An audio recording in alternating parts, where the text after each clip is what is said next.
switch so I can see. And do you need the light?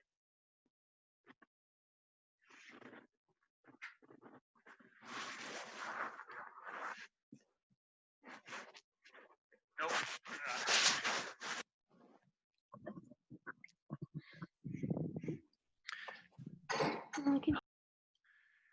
Hey, Lauren, I just unmuted you. Can I show you this really quick while people are coming on? Yeah, absolutely. Okay. I'm paying attention. All you other people just look good. Especially you, Thomas. I see you, Kristen. Nice to see you. Oh, it's so good to see everyone's faces. Hey, so at the bottom of your screen, do you see where it says chat? Yes. Okay.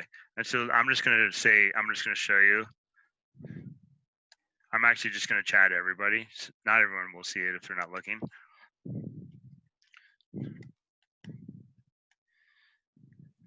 Oh my goodness. Okay, do you see that come up? I did, yes. Okay. So I'll just, when I start the meeting, I'll just ask people to use that and then just see if you can just kind of look for trends or themes of questions that I should be answering. Okay, that sounds good. And hi all, we're just gonna give it a couple minutes and then we'll get started.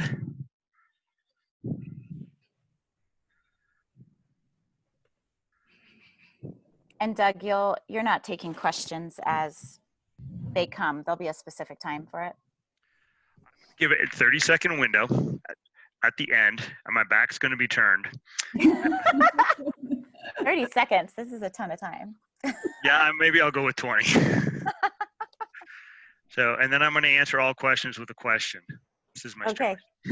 Yeah, at the end of each section, we'll answer some questions. So.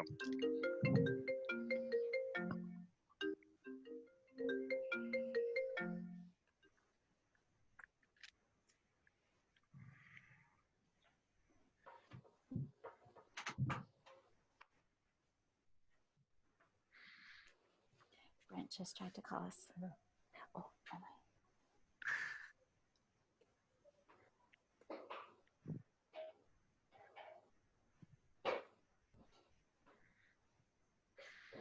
So Lauren, I think whenever you're ready, people will be jumping on the first couple minutes or just kind of some quick stuff. So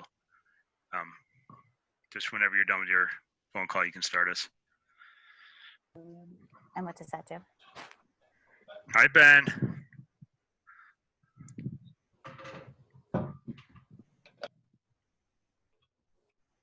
All right, guys, I am just going to start this meeting off.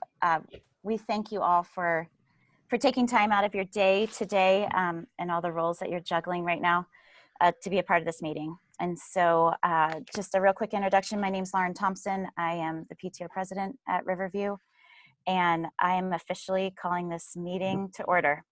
And so we're going to run this meeting a little bit differently than usual because Doug will have the full floor today. But just really quickly, I wanted to go through and introduce the members of our PTO, the PTO board, just so that you guys are aware who's also on this call. Amy Stevens is our vice president. We also have Sharon Clark, our treasurer. Chelsea Kruger is our secretary. And Mandy Frazier is our head room parent. And Zach Bumpers is also on the call because Mandy is stepping down from her position at the end of this year. And Zach is taking over for her starting next year. So welcome everyone. So Doug, I'm gonna pass it on over to you and I'll take it back at the end just to adjourn the meeting when it's all over. Cool. Thank you so much, Lauren. Okay, so really quickly, I'm just going to give a quick agenda and a quick format for this is a little bit different. Part of the meeting, I'll be sharing screen, so what I'm talking about, you've got some visual. And what I'm sharing on the screen, I just posted like 10 minutes ago at the PTO website on the Riverview webpage. So then you can go back and look at it. And so first, we're going to do this. We're going to end by noon. We do have a lot of families coming to pick up belongings, and Lindsay's working on that right now. But I do want to end at noon to kind of make sure I can help out with that.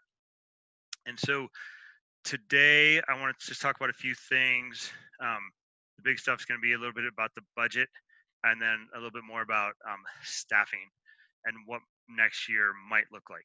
So kind of along each section, I'll stop for questions. Here's how we're gonna have questions today. At the bottom of your screen is chat. There's a chat icon, and you may have already seen I said hello to everybody. And so you can just go in there and put your question in.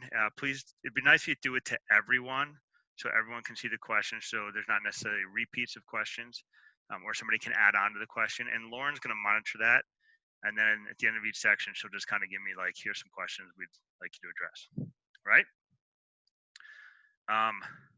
Cool. So the first thing I'm going to start with before I show anything, first of all, so it's really good to see all you guys. I see some of you guys don't have your videos on, which is fine. That actually helps sometimes with the smoothness of all of this, but it's really nice to see everybody. I want to thank all the parents, because that Friday before spring break, when we thought the world was ending, because if you remember, we had that crazy storm and no one knew what was happening with COVID. We had no idea. And a week later, we were meeting with our teachers saying, you are going to have to help kids learn at home. So I feel like that has gone as well as it possibly could have gone.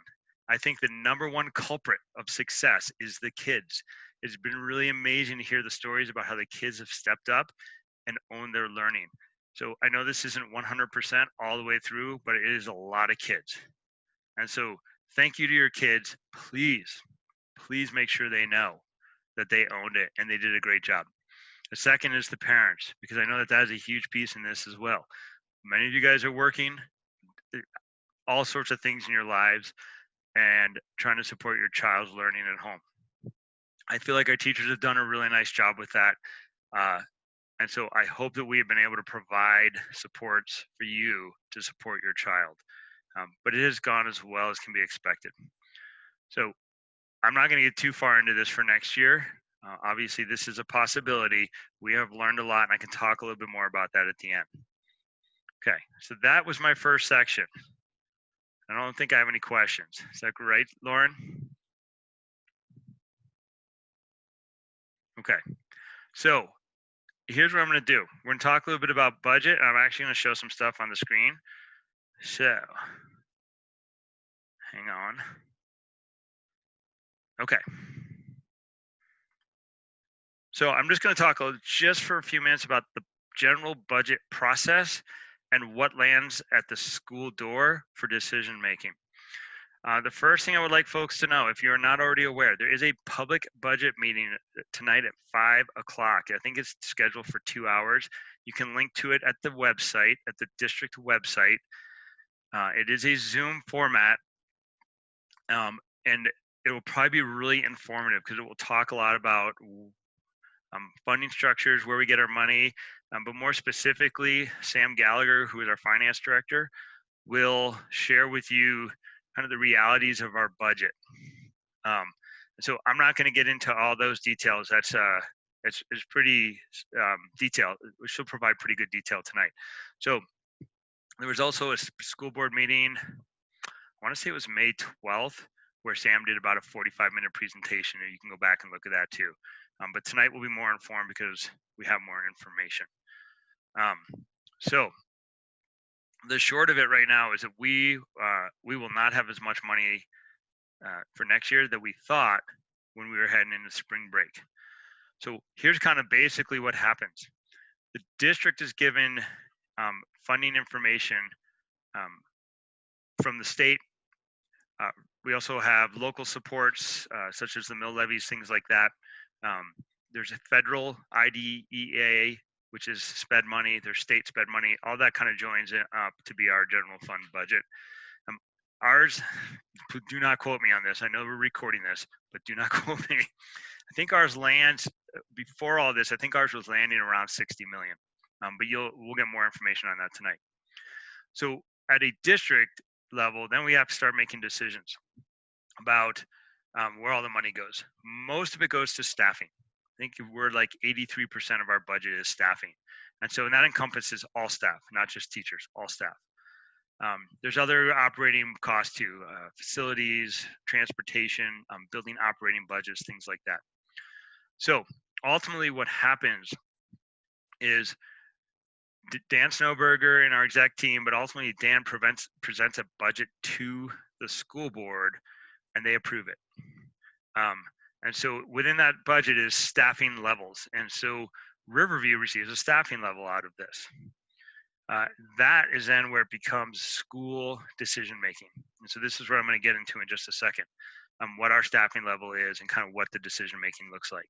So, so I have, of course, I'm involved in conversations. Dan will come to us and say, hey, here's where we are. What do you guys think about different things?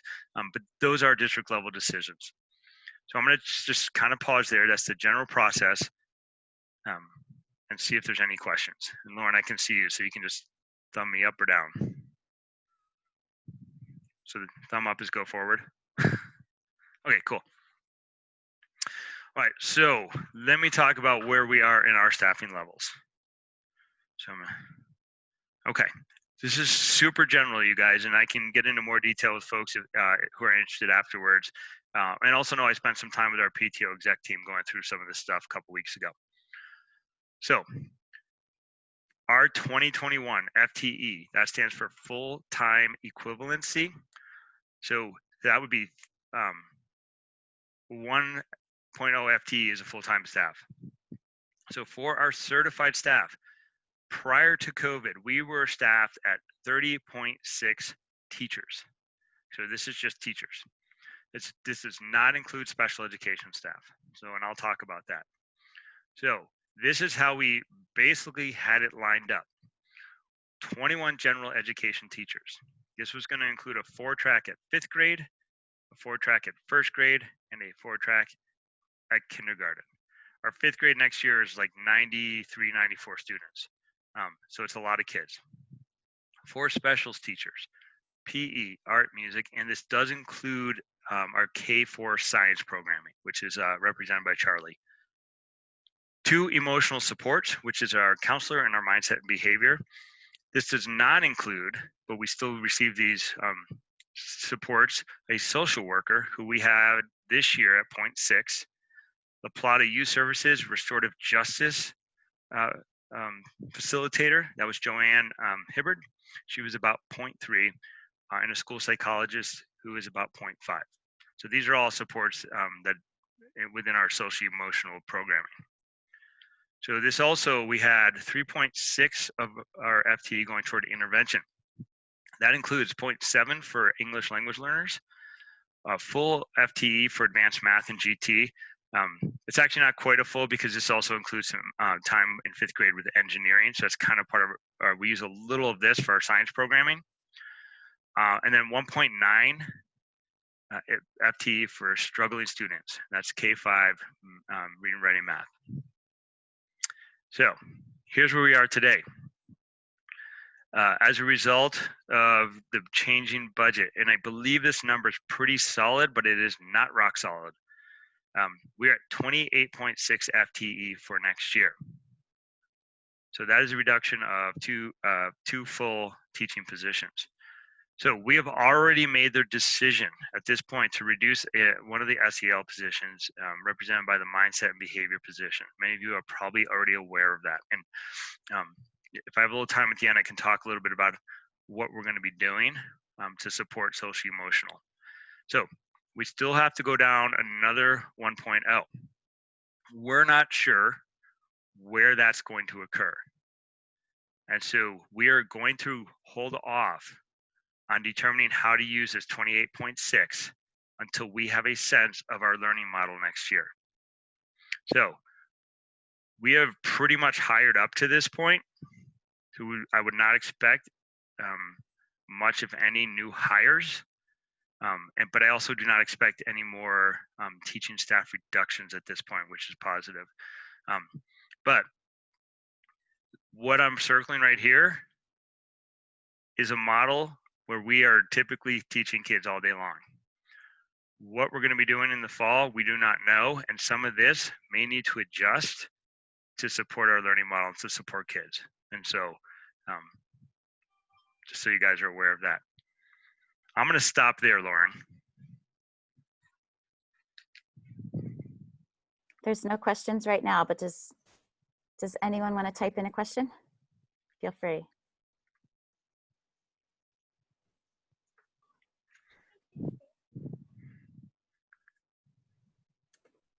Doug, I say keep going. Okay, awesome. Okay, so I'm going to talk about a couple other areas. So I'm going to start with preschool. So this actually is new information. I'm sharing with you today. I haven't even actually shared this with my staff. I just found out. Yesterday we kind of got to this point, and I'll share it with my staff. But I did want to be, ingenuous about this process and let you guys know where we're at. So our preschool at this point is going to go. We're going to have to. First of all, we're going to have to run a maximum of 10 students. This is coming from the state. And so what we're going to be looking to do is 2 half-day programs per day, 10 students max. So up to 20 kids.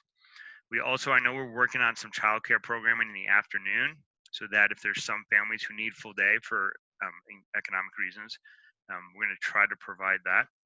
I will say that the cost of, you probably saw this in the paper, I think it was in the paper this morning, the cost of preschool is going up a lot.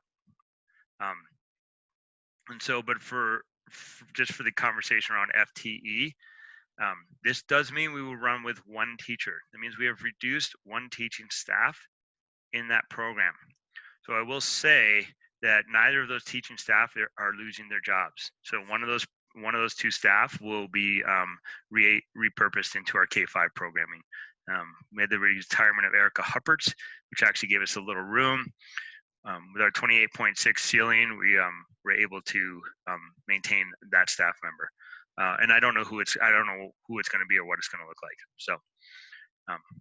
So that's what's happening in preschool.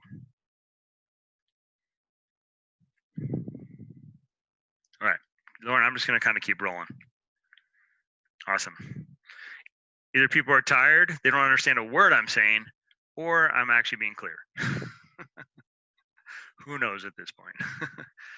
Okay, let me talk about SPED a little bit, because this is kind of a confusing situation right now.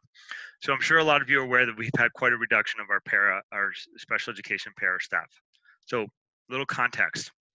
So first, I'm going to say the reduction of special education para staff really is not COVID related. Okay, so let me explain. This year in our budget, we had a district budget going towards special education services of $6.9 million.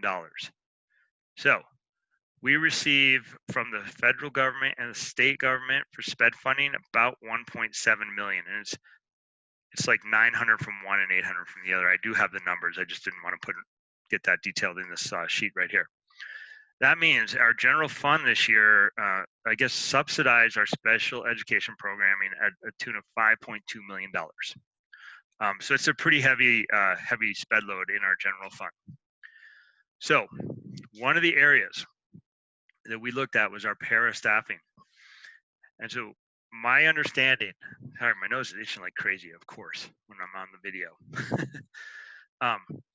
is our para staffing is about, for districts who have similar academic and need demographics of ours, is about 3 times the national average. I can tell you that this data the national average data came from the DM group. If you want to go out and look at them and see kind of what their story is. But for this, just the sake of the conversation, we're at about 3 times the national average. So that was an area we had identified that we were going to need to be more efficient with. So Riverview experienced a reduction to try to bring us more in line with, fiscal responsibility around paraprofessional staff. So we were reduced from 10.98 FTE to 6.37. So we had 14. What's that? Can I just ask a clarifying question? Sure, yeah. Sorry to interrupt, but the 6.9, was that for all of 9R or is that Riverview? And this question is from the parent. That's a great question. That is 9R. Shoot, it's not going to be in the PDF I put on the. I'll wait to ask the rest of the questions until you're finished, but I just wanted to get that out for clarification. Yeah, let me go. Yeah, I'm almost done to this section. So we had 14 staff occupying that 10.9 FTE. Some of those were considered, a lot of those are what we call full-time, and they're like 0.9062, but we also had some staff that were just occupying part of that. So there were 6 staff that we had to let know that we did not have positions available for them next year. So 6 staff have been reduced. Should funding come back or things happen, it's possible and potential, though I'm not trying to create false hope that some of those staff could be reemployed. So as part of looking at our IEPs, individual education plans, and the service minutes and service packages on all that, we did have, Riverview did actually experience an increase in teaching staff, SPED teaching staff from 3.5 to 4.0. And so 2.0 of that will go to mild to moderate needs supports. 2.0 will be severe needs, which is cognitive, physical, behavioral kind of stuff. Okay, you got questions for me? Doug, there was one question, Right. but for the para staff that's 80 plus, is that, does the 80 signify staff members? And is that 9R or Riverview? Yeah, so my understanding, that is staff members, not FTE. And I couldn't remember the exact number, and I couldn't find it. It was like 83 or 84, and it kind of fluctuates a little bit, but it's across the district. So we have 14 representing 10.98. We're now down to 7 representing 6.37. So, and this is pre-K through 5. Okay. Anything else on that? Okay. So let me just be clear. That was already a conversation happening before March, whatever, 18th, whenever spring break was. We had not gone public with that conversation and not started talking to people. We were still trying to get super dialed on those numbers. This was likely happening regardless of the COVID situation. So. Doug, we've got one more question. Yeah. Will these reductions shown here for paras for next year be a part of the reductions that need to happen for all of 9R? Well, yeah. So, I mean, I say they were coming anyway. Yes, because think about this number right here. This is our general fund is where we're reducing. So had we not made this reduction, we would have had to be reducing elsewhere because a lot of it's coming out of this money, right? So while it was already happening, if we don't make it, I mean, that's a lot of money. So I think a para, and I actually talk about kind of the average cost of a paraprofessional is like, oh my gosh, 40,000, something like that. I can't remember, but it adds up. So that's a good question. Thank you for asking it. You have another one? There's 2 more. So the 6 that you were referring to, the question is which 6 from the para Yeah, staff? I can't share that. Okay, Yeah. from the para group. And 6 paras. okay. And then will it affect the kids' specials that they attended in previous years? It should not affect their specials, if I understand that question, which is yeah. like. So we're not talking about specials like art and music. We're talking about PE special right education. So this is supporting students with individual education plans. So in a lot of the staff are supporting students with severe needs. And it will affect their programming for sure. We're already starting to work on redesigning some of our programming. Part of the challenge again is we don't really know what we're going to look like next year. So.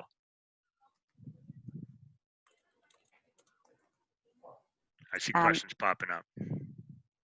I think that's it.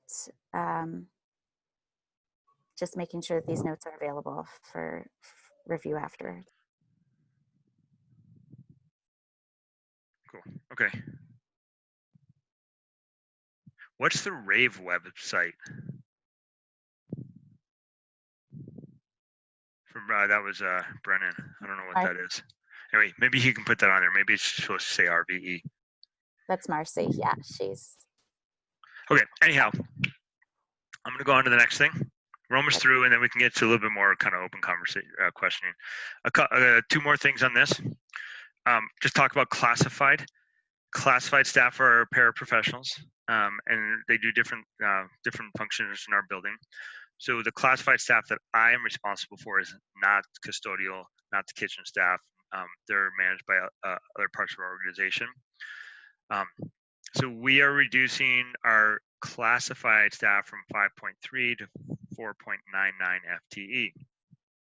So we're not quite there on the final numbers. I've actually been talking with folks that are impacted, and we're pretty close on it. But I can tell you currently, before this reduction, we had 2.0 in the library, 2.0 in the office, 0.75 in the library, 0.9 in a health service provider, and instructional paras at 1.65. And these paras, they do duties, they work with kids, in classrooms. Kelly Mull was in first grade this year, so things like that. So we will reduce a little bit in this area. I will tell you some of it, we're going to try to stay away from this right here as much as possible. This number staying at 0.9. It was actually 0.9062. It'll reduce a tiny bit. And so we'll probably pull out of these two areas, probably about 0.25 out of the office. So anyway, that's kind of where we're sitting. Last point I want to make, because I really want people to be aware of this. So Riverview started the budget process at 30.6 FTE, and that was actually stable staffing for us. We were, I think, the only elementary school that was stable prior to COVID. That is because our enrollment, we are one of the only elementary schools that has not had, did not have a significant enrollment decline from this year to next year upon what we were expecting. Next year, we are expecting an enrollment decline of 20 to 25 kids as the fifth grade moves out. That is a very large class for us. So I would expect that we, outside of COVID, will experience some staff reduction next year, just simply because we're going to have less kids. So I just want to be really upfront about that. And so next year, when we are like, hey, we're going to be down a staff or two, we have less kids. Everyone's like, that's how that rolls. Okay. I think my last thing is learning models, but I'll hold off. And I'm going to unshare right now and just kind of see what questions are out there.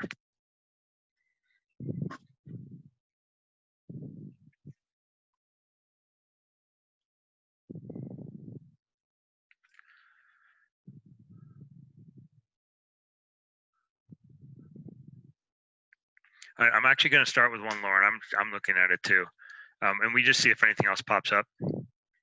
There was a question from Riley. Will 9R go back to having certain schools for SPED instead of each child going to their home school? We haven't had any conversations where we're changing any of that kind of modeling. So Riverview runs a severe needs program, but there are also students in our district who have some pretty significant needs that attend their home school. Those decisions are usually made in an IEP in collaboration with the family and what is best. I can tell you, oftentimes families want to be at their home schools, and the home schools, if they can reasonably do that, will serve the student. Sometimes families will come to Riverview, talk to us about our programming, and sometimes there's some things available in our school just due to having a larger program that some parents feel is really important for their child. So as far as mild to moderate, really that should never be a student shipped out of their home school unless the parent's requesting open enrollment or something like that. So.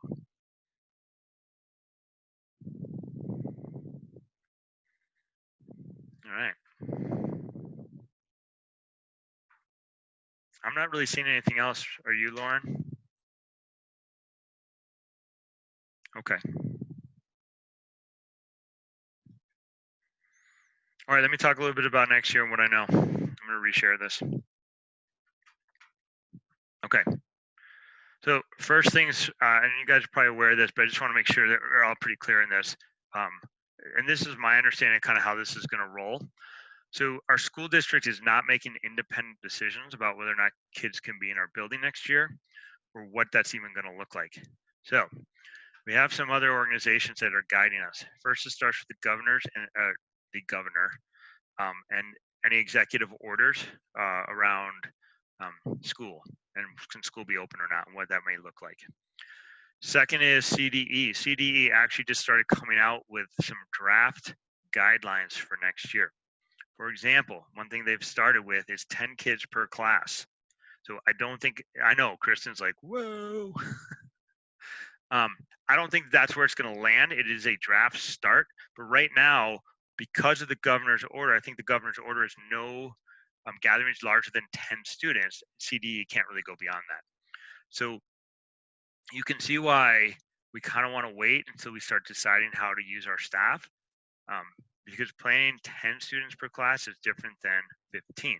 So we really are going to wait until we have a better handle on this. But CDE has started coming out with different kinds of guidelines around how many kids in class, where they're going to eat lunch, how they're going to move through the hallways, how they're going to enter the building, things like that. And then locally is San Juan Basin Health Department. So I believe our superintendent has been meeting with them pretty regularly, just to keep lines of communication open and make sure that we're meeting community health protocols as needed. So once we have all that information and we know our guidelines, that's when then we'll start making decisions. So there were the 3 models we've been talking about are in person. That's what we've traditionally done. And one thing we're talking about also is a blended model, which would be sometime in person and sometime remote, and then a full remote model, which is similar to what we're doing now. I will say we'll probably be better at it. We're actually looking at a more robust online learning platform than Google Classroom. And I know at the younger grades, we're using Seesaw that might allow for better interaction between teachers and students and more, I guess, just usability for families. So I don't know which one of these 3 will land in. I would say I'd be surprised if we had your children in school 5 days a week next year. I think that would be awfully optimistic to start the year. So I will also say I know really not much more about this than any of you guys. So, I mean, I don't have any special magic wand or information about this stuff. So we are talking a lot about it. I believe at some point a survey will probably go out. We do want to offer options so that families that don't feel like it's safe to send their kids can do a full remote option. So at some point, we're probably going to ask you, what do you want to do? Because that's going to affect how we use our FTE if we're running full remote classes or blended classrooms, things like that. All right, that's the basics. I guess this might be a good time for questions. We're doing really good on time, so.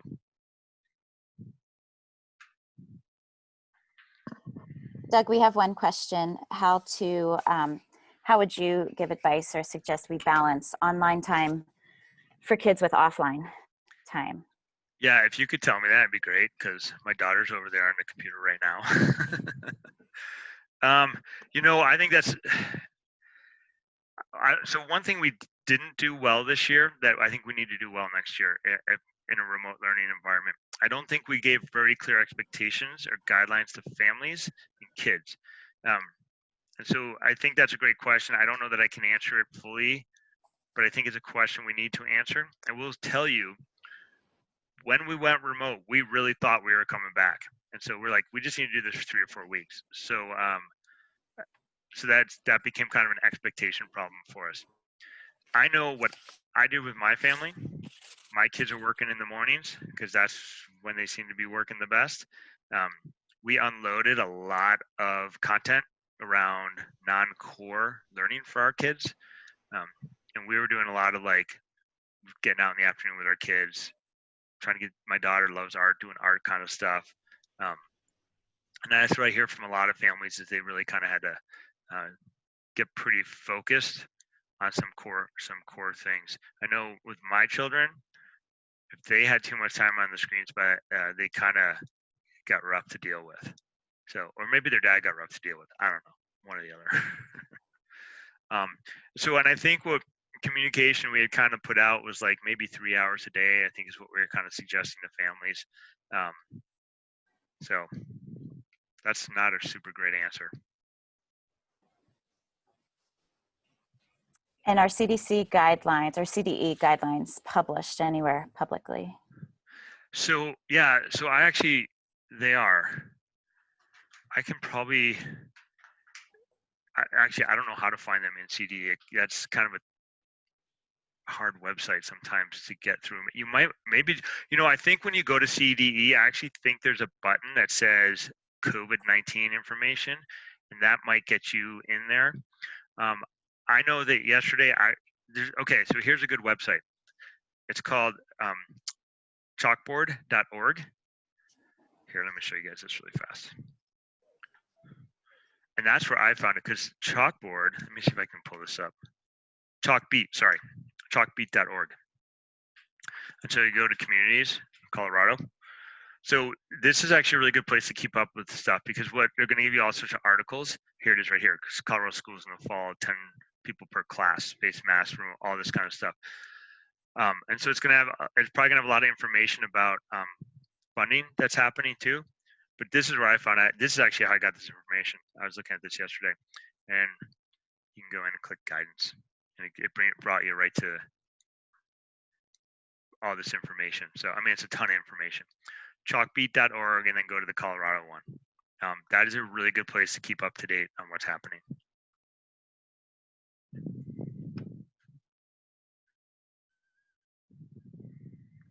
Doug, I had a basic question based on your last screenshot of Okay. the 3 learning modules for the fall. Okay. Do individual parents' choices for their kids, will that affect the FTE at the school?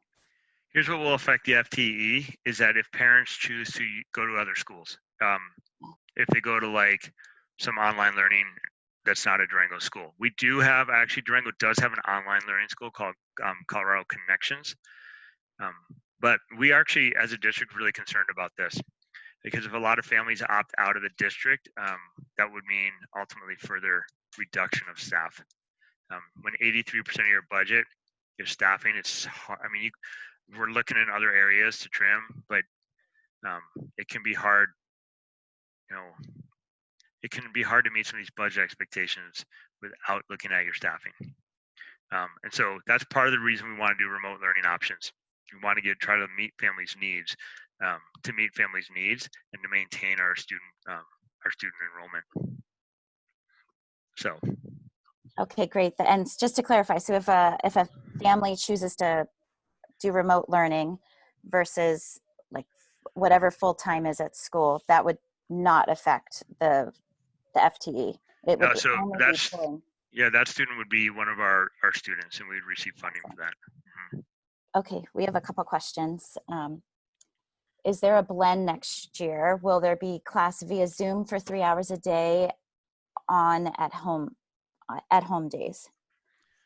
So I am not 100% sure. Here's what I'm going to think is going to happen. Our teachers, so if Emily could say, let's say she has 24 kids, she has 12 a day. And so I think what we're talking about is 2 days a week she'd have 12, and like Monday and Tuesday. Wednesday, decontaminate the building. And Thursday, Friday, she'd get the other 12. So potentially on Wednesday, there can be some supports around something like that. Emily Cassay is not going to be able to Zoom in with 12 kids while she's teaching 12 kids in her classroom. So that is kind of my initial understanding of how that's going to look. Please know it's May, and we're really trying to figure this stuff out. But I'm not sure that we're not asking teachers to Zoom kids and be teaching their classrooms at the same time.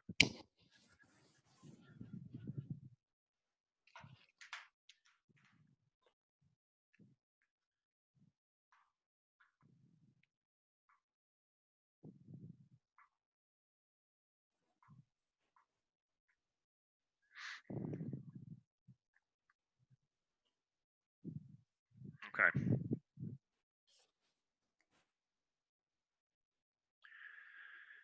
Doug, this is just a couple other PTO presidents we've just been talking. Does district have a way to market online learning, remote learning? Like I feel like that should be a main focus if they don't want to lose any more budget or FTEs and and yet allow parents to feel safe. Like if, and I know it's still the early stages, like you just said, it's May, but I think that would be awesome going forward. Yeah, so I can tell you Dylan Cannell is leading this, and Dylan and Leanne Garcia are working quite a bit on this, and they are part of our curriculum and instruction team. And so what they're trying to really do is articulate what these different models look like, because they want to be able to provide that for families when we ask families what it is they think they're going to want for their child. So they're trying, that's what they're working on right now. So, yeah.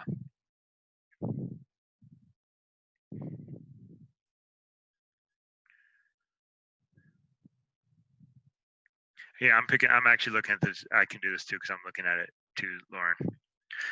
Okay, so Zach's got a nice question, and Mackenzie. So let's start. Hang on a second. Yeah, so Mackenzie, one thing I think we'll be better at this next year. Part of it's going to be around just having some really clear expectations for everyone, students, parents, staff, and I think also hopefully a more robust platform that we're looking at. It's called It's Learning. And so I think that's a really tricky situation around kids who are self-directed, more motivated than others. And so I think that's part of why too we want to give some options for parents.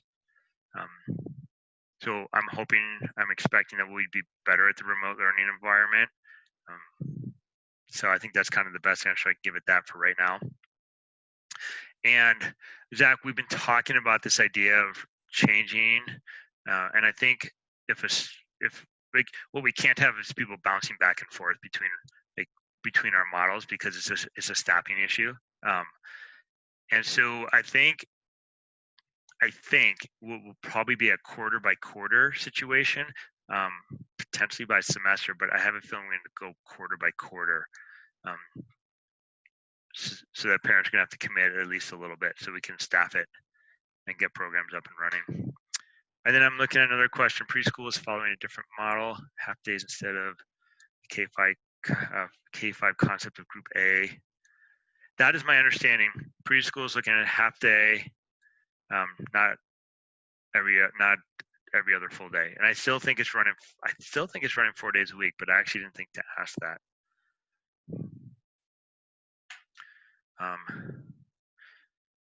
Well, you guys are really cranking out the questions now. Awesome. So standardized testing, that was suspended. So we did not do state standardized testing or our internal standardized testing. So yes, it did affect standardized testing. We just didn't do it. And so this will not impact, Riverview will still be considered a performance school. So it will not impact our state rating. We do plan on, at the beginning of the school year, somehow, some way, doing some assessing of kids, because it's a little tougher to know where they all are leaving the school year. And so, sorry, someone's knocking on the window. So we'll have to, depend on what things look like next year, we do want to do some initial assessing first couple weeks of school to find out where we are with learning. So thank you, Elizabeth, for that question. I mean, really, the people making this. So Elizabeth asked a question about how do we speak up for funding at the state and federal government, and really the answer is to contact your elected officials. Those are the folks making the decisions. And I think they've already kind of made some calls on public education K-12 funding. So, but those are the folks to get a hold of. Okay, cool. And Caitlin, thank you. Caitlin, I have your email, by the way. I have not gotten back to you. I don't know where Caitlin is in this whole menagerie of pictures. And I will share that with Dan and our executive team. And I do appreciate, I know that we had on Friday, the district ran a Zoom meeting with staff to try to share out about learning models and get feedback. I'm not sure what the plans might be for doing that at a more public level. So, but Caitlin, I definitely, Caitlin had shared the idea of 4-day school week. And so I will share that forward.